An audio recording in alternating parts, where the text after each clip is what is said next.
Welcome and welcome back to Thank God for Grace and Mercy. This series is called Reading the Bible in a Year. Today is day 92, and we're going to be covering Judges 8 through 9. So yesterday was day 91, and we covered Judges 6 through 7. And basically the story was all about Gideon. So 40 years after Gideon now is the fifth judge that we've covered. So we'd covered the first four and had 40 years of peace after Deborah. But the Israelites fall into sin again. And so the Midianites oppress them. So they're out hiding in caves, and the Midianites are eating all their food. And God calls Gideon. And Gideon is, the least important member of the weakest tribe of Israel. And so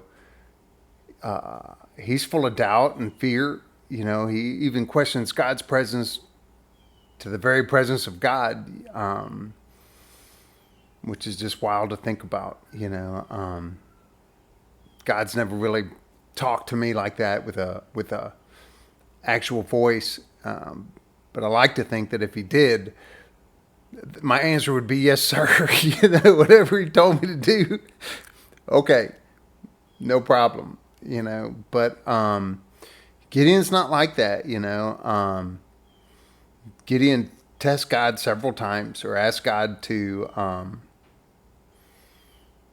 show him signs, which is against Mosaic law. But God does it. God's patient, and he gives him his double confirmation. He asks for, let there just be dew on the fleece and no dew on the ground, and it is.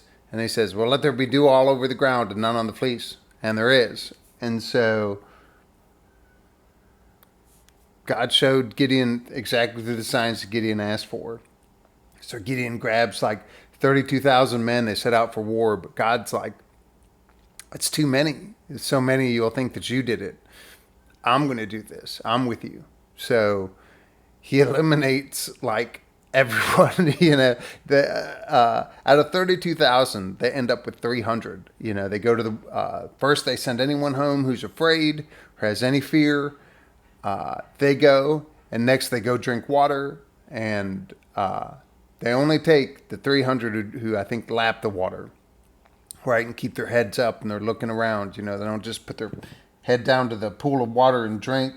They cup their hands and lap the water so they can be aware of their surroundings. And so God chooses these 300, and he doesn't prep them with weapons. He gets them, jars and candles and trumpets, and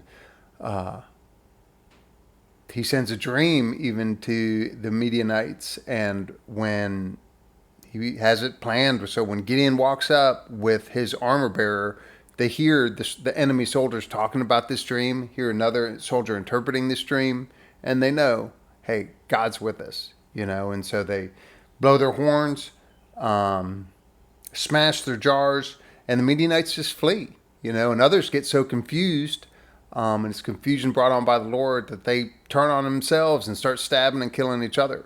So Gideon calls down some of the other tribes to chase out the fleeing Midianites.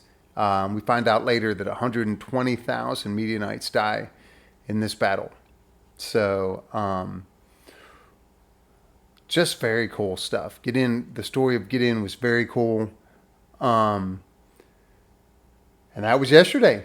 So Judges, to me, has been very, very interesting so far. And I remember as a kid, Judges was one of my favorite books, right? Because, and I would skip ahead to just a couple verses from now, the story of Samson. What young boy doesn't love the story? I mean, Samson and David were my guys when I was growing up. If I was bored in church or, preacher lost my attention, I'd pull up Judges and read the verses about Samson, or I'd pull up the verses about David and Goliath. And I read that a lot when I was young. So anyway, without further ado, let's say a short prayer and we'll get right into Judges 8 and 9 today. So, dear Heavenly Father, thank you for being with us. Thank you for having a plan for us and for allowing us to fulfill your plan so we can have your blessings of God, Lord, just like you did with Gideon and the Israelites back in their time, Lord. Lord, please open our eyes to see the message from today, open our ears to hear the message from today, and open our hearts to receive it. In Jesus' name I pray. Amen. Judges 8. Then the Ephraimites said to Gideon, "Why did you leave us out of this, and not calling us when you went to fight Midian?" They were indignant and let him know it. But Gideon replied, "What have I done compared to you? Why, even the gleanings of Ephraim are superior to the vintage of Abiezer. God gave you Median commanders, Oreb and Zeb. What have I done compared with you?" When they heard this, they calmed down and cooled off. Gideon and his 300 arrived at the Jordan and crossed over. They were bone tired, but still pressing the pursuit. He asked the men of Succoth, "Please, give me some loaves of bread for my troops I have with me. They're worn out, and I'm hot on the trail of Zebah and Zalmunna, the Midianite kings." But the leaders in Succoth said, "You're on a wild goose chase. Why should we help you on a fool's errand?" Gideon said, "If you say so, but when God gives me Zebah and Zalmunna, I'll give you a thrashing. Whip your bare flesh with desert thorns and thistles." He went from there to Peniel and made the same request. The men of Peniel, like the men of Succoth, also refused. Gideon told them, "When I return safe and sound, I'll demolish this tower." Zebah and Zalmunna were in Karkor with an army of about 15 companies, all that was left of the fighting force of the Easterners. They had lost 120 companies of soldiers. Gideon went up the caravan trail east of Nobah and Jogbehah, found and attacked the undefended camp. Zebah and Zalmunna fled, but he chased and captured the 2 kings of Midian. The whole camp had panicked. Gideon, son of Joash, returned from the battle by the way of the Harris Pass. He captured a young man from Succoth and asked him questions. The young man wrote down the names of the officials and leaders of the Succoth, 77 men. Then Gideon went to the men of Succoth and said, "Here are the wild geese, Zebah and Zalmunna. You said I'd never catch. You wouldn't give me so much as a scrap of bread to my worn-out men. You taunted us, saying that we were on a fool's errand." Then he took the 77 leaders of Succoth and thrashed them with desert thorns and thistles, and he demolished the tower of Peniel and killed the men of the city. He then addressed Zebah and Zalmunna. "Tell me about the men you killed at Tabor." "They were men much like you," they said, "each one like a king's son." Gideon said, "They were my brothers, my mother's sons. As God lives, if you had let them live, I would let you live." Then he spoke to Jether, his firstborn. "Get up and kill them." But he couldn't do it, couldn't draw his sword. He was afraid. He was still just a boy. Zebah and Zalmunna said, "Do it yourself if you're man enough." And Gideon did it. He stepped up and killed Zebah and Zalmunna. Then he took the crescents that hung on their necks of their camels. The Israelites said, "Rule over us, you and your son and your grandson. You have saved us from Midian's tyranny." Gideon said, "I most certainly will not rule over you, nor will my son. God will reign over you." Then Gideon said, "But I do have one request. Give me, each of you, an earring that you took as plunder." Ishmaelites wore gold earrings, and the men all had their pockets full of them. They said, "Of course, they're yours." They spread out a blanket, and each man threw his plundered earrings on it. The gold earrings that Gideon had asked for weighed about 43 pounds, and that didn't include the crescents and pendants, the purple robes worn by the Midianite kings, and the ornaments hung around the necks of their camels. Gideon made the gold into a sacred ephod and put it on display in his hometown, Ophrah. All Israel prostituted itself there. Gideon and his family, too, were seduced by it. Midian's tyranny was broken by the Israelites. Nothing more was heard from them. The land was quiet for 40 years in Gideon's time. Jerubbaal, son of Joash, went home and lived in his house. Gideon had 70 sons. He fathered them all, and he had a lot of wives. His concubine, the one at Shechem, also bore him a son. He named him Abimelech.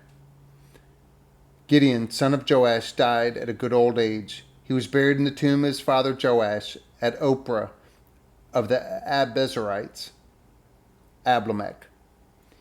Gideon was hardly cool in the tomb when the people of Israel had gotten off track and were prostituting themselves to Baal. They made Baal of the covenant their god. The people of Israel forgot all about God, their God, who had saved them from all their enemies who had hemmed them in. And they didn't keep faith with the family of Jerubbaal, Gideon, honoring all the good things he had done for Israel. 9.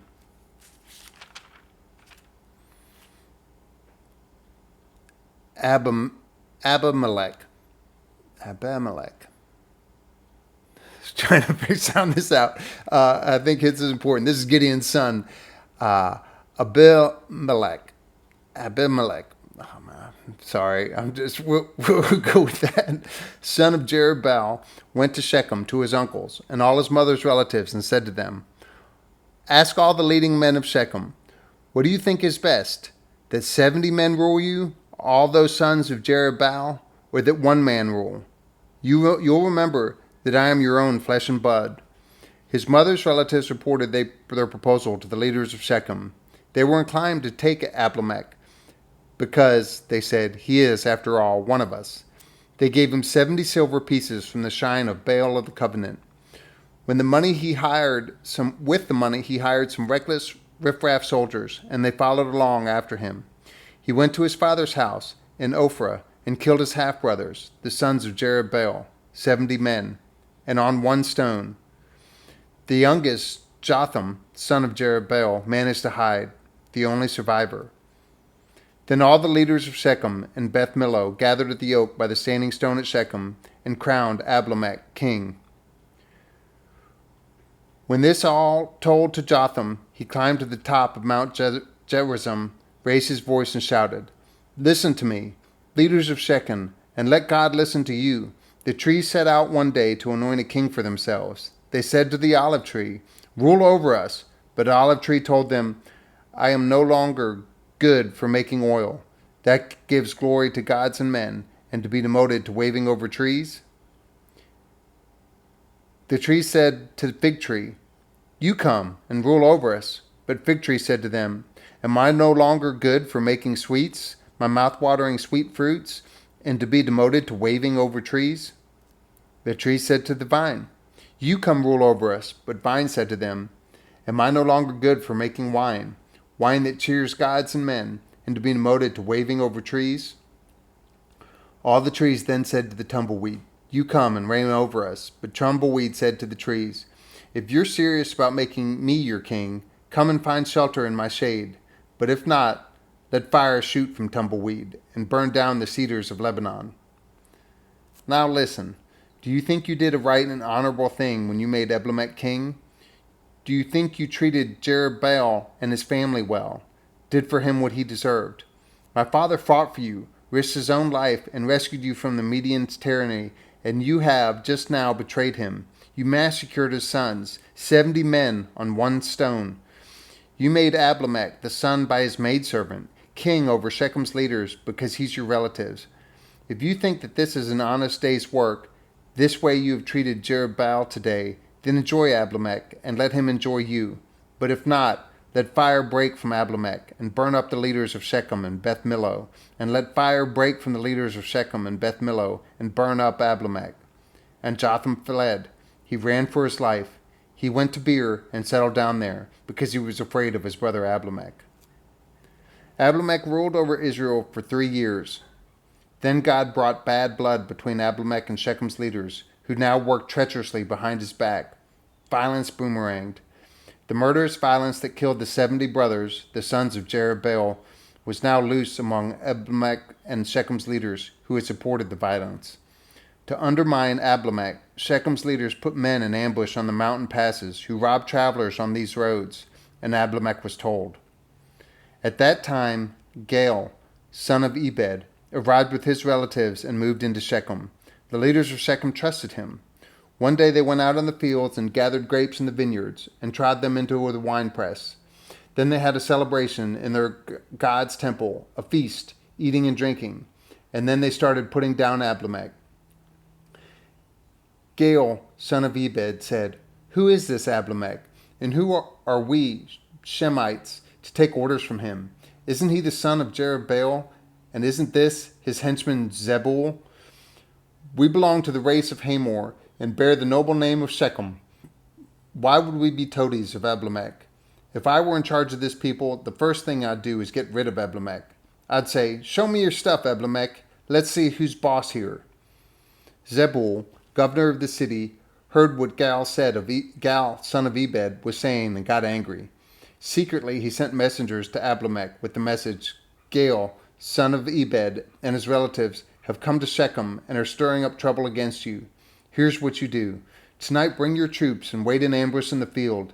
In the morning, as soon as the sun breaks, get moving and charge the city. Gal and his troops will come out to you, and you'll know what to do next. Abimelech and his troops, 4 companies of them, went up that night and waited in ambush approaching Shechem. Gal, son of Ebed, had gotten up and was standing in the city gate. Abimelech and his troops left their cover. When Gal saw them, he said to Zebul, Look at that! People coming down from the tops of the mountains. Zebul said, That's nothing but mountain shadows. They just look like men. Gal kept chattering away. Then he said again, Look at the troops coming down off Tabor Erez, the navel of the world, and one company coming straight from the Oracle Oak. Zebul said, Where is that big mouth of yours now? You who said, And who is Abimelech that we should take orders from him? Well, there he is with the troops you ridiculed. Here's your chance. Fight away. Gal went out, backed by the leaders of Shechem, and did battle with Abimelech. Abimelech chased him, and Gal turned tail and ran. Many fell wounded, right up to the city gate. Abimelech set up his field headquarters at Arumah, while Zebul kept Gal and his relatives out of Shechem.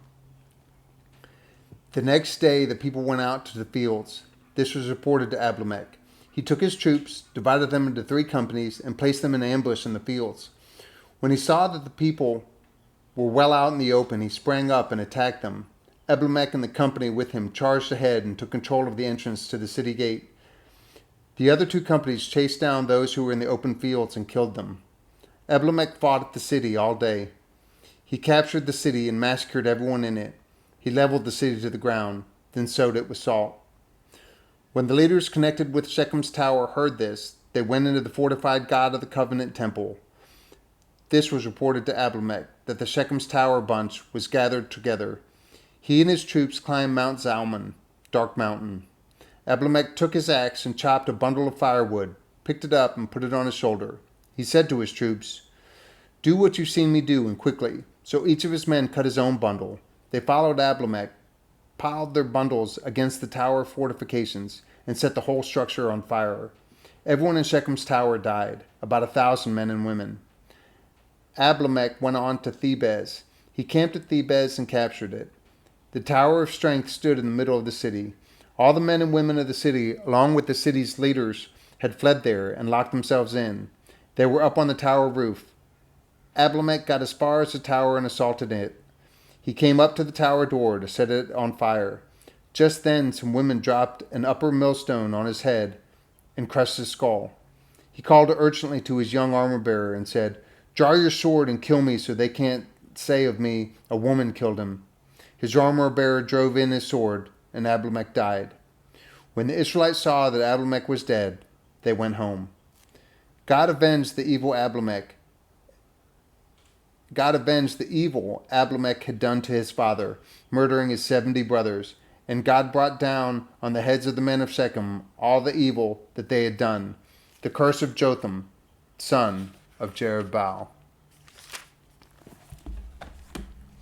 Recap, day 92, Judges 8 and 9. Yesterday, Israel's fearful 5th judge, Gideon, defeated the Midianites. But now the tribe of Ephraim is mad they weren't invited to the war because they pride themselves on being warriors. They calm down when Gideon praises their prior military victories. Then he crosses the Jordan in pursuit of the 2 Midianite kings so they can finish off the war. He asks East Manasseh to feed his army. He's from West Manasseh, so these guys are technically from the same tribe, but they offer no support, so he promises to destroy their town. Then he heads to Gad, the neighboring tribe to the south. They deny him food too, so he promises to destroy their tower.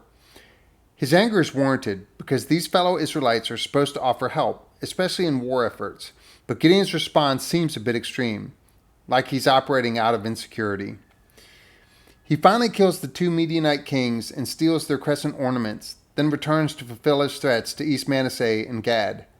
Today's conquests feel different from yesterday's, likely because there's no mention of God. Gideon seems to be acting on his own impulses. When Israel tries to make him king, he says, "No, not me. God is your king," but immediately asks for all their gold jewelry. That's when things start to feel a little too familiar. He makes himself a golden ephod. Only the high priest is allowed to wear the ephod, so this violates God's command and is an act of extreme arrogance.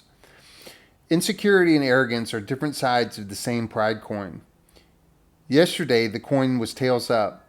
Gideon was full of fear and self-doubt, but today the coin is flipped heads up, and he's full of himself. His time as Israel's judge has never been about God. It hasn't even been about Israel. It's always been about Gideon, and it shows. The people whore after his ephod, which may feel less sinful than worshiping pagan gods because it's Yahweh adjacent, but it's not. It's still idolatry. He has a lot of wives, concubines, and kids, and has named one son Abimelech, which means, "My father is king." All his talk about God being king is just lip service. He wants to be king, and they seem to view him as king, but it's never ordained by God. Abimelech is divisive and scheming, trying to take over his dad's role even though the other sons are in line before him, but the locals love his confidence. They give him money from the pagan temple, and he uses it to hire his sketchy entourage. He kills Gideon's other sons on one stone, possibly an altar, which likely means he's sacrificing them to Baal. In the midst of this mass murder, his youngest brother, Jotham, escapes. The Shechemite leaders make him king, but it isn't real. Jotham goes to the top of Mount Gerizim and tells them a parable to illustrate that Abimelech isn't a worthy king and he'll be destructive. Ultimately, this is a prophetic curse uttered from the Mount of Blessing. After he warns them, he flees. They don't listen, but Jotham leaves the consequences to God. God sends an evil spirit that causes division between Abimelech and his people, showing that even evil bends to God's will. Meanwhile, the Shechemites start to look for the Abimelech's replacement, which leads to more fighting. The Shechemites set up an ambush, but Abimelech kills them and destroys the city altogether, even though he lives there. Some flee to a military stronghold, but he burns it down. Jotham prophesied this very thing. Now Abimelech needs a new place to live, so he goes to conquer Thebez, but a woman throws a stone, mortally wounding him. He has a man finish the job in a failed attempt to preserve his legacy. His manipulation never ceased. God's justice is today's God shot. God's justice is on display with Abimelech. He kills all his brothers on a stone, then dies by a stone. God's wrath and justice are adjacent to his love, not in contrast to it. When we love something, we have wrath toward anything that threatens it. We want to defend and protect it. When it comes to his name and his people, Yahweh is vigilantly protective. Even in the midst of their wickedness and waywardness, he's still enacting justice to purify them and protect them from evil. In love and in justice, he's where the joy is. Thank you for tuning in, and I'll be back reading again tomorrow.